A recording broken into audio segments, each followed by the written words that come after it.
Hey you guys, it's me and Jerron. I'm back. I know that it's been about 2 weeks. It's just I've been busy, when life kicks in, you just kind of lose track of everything.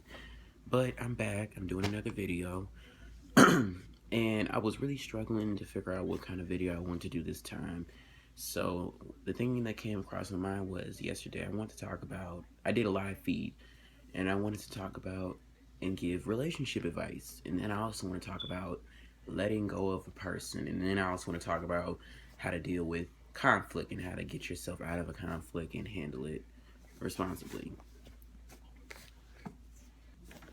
The breakup was definitely not easy. It was a very tough breakup to deal with and get over. Leading up to the breakup, we were not in a good place. I literally went on a trip and I literally was like, I didn't tell her not to call me, but I was just like, I needed a break from her. And I just didn't know how to deal with the feelings that had occurred. And of course, stuff happens as a teenager. You can kind of picture what happened in your head. I just don't want to be too explicit about it, just out of respect for that person, because it seems like when I do bring it up to that person, they get all in their feelings. But that's a whole nother topic. But yeah, after the breakup, I did not speak to this person. So after the breakup, we didn't speak to each other for about 3 months. And over that course of 3 months, a lot of good things happened to me. I got a job. I was doing pretty good in school. This is my junior year. And, everything was going pretty well. And as for her, she got a new boyfriend. She got herself together. And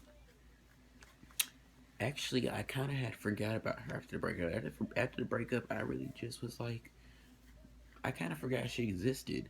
So all of a sudden, in November of last year, I got a text message, and she was saying hi to me and trying to check up with me. And I hadn't even spoken to her in months. So I just thought it was weird that she just messaged me. Because after the breakup, she told me that she went on Facebook and actually blasted me and tried to say that my apology wasn't genuine.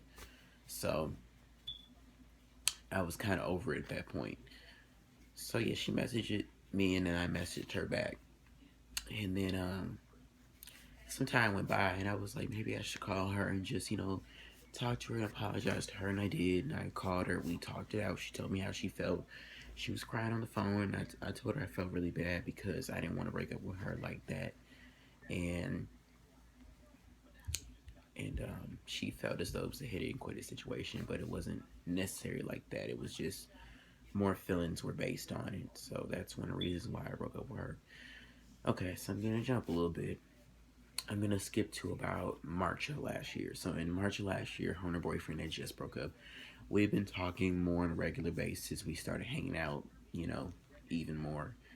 And I started to develop feelings for her again, and I'm thinking maybe I can get back with her. Well, my plan backfired. She didn't want to get back with me. She wanted us to continue to be friends. And I was like, okay.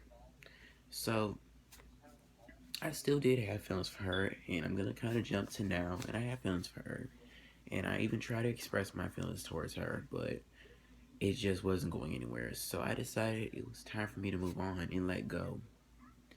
So one of my advices for anybody, because I'm gonna give advice, is if you're going to get into a relationship, one of the things you need to be able to do is compromise. You two have to be able to come to an agreement on things. You definitely have to be able to agree on stuff because otherwise it's going to be a push and pull situation. You're going to put a lot on the person, they're going to pull away, and it's going to be reversed. And another thing in relations is don't settle. Don't settle for less. Always try to overachieve in a relationship. You don't have to settle. You can be simple. You can be complex. You don't have to overachieve everything. That's one of the things I notice now is that, people feel like they have to settle in a relationship. You don't have to settle. Unless you two are just getting married, you don't have to settle. Um, Definitely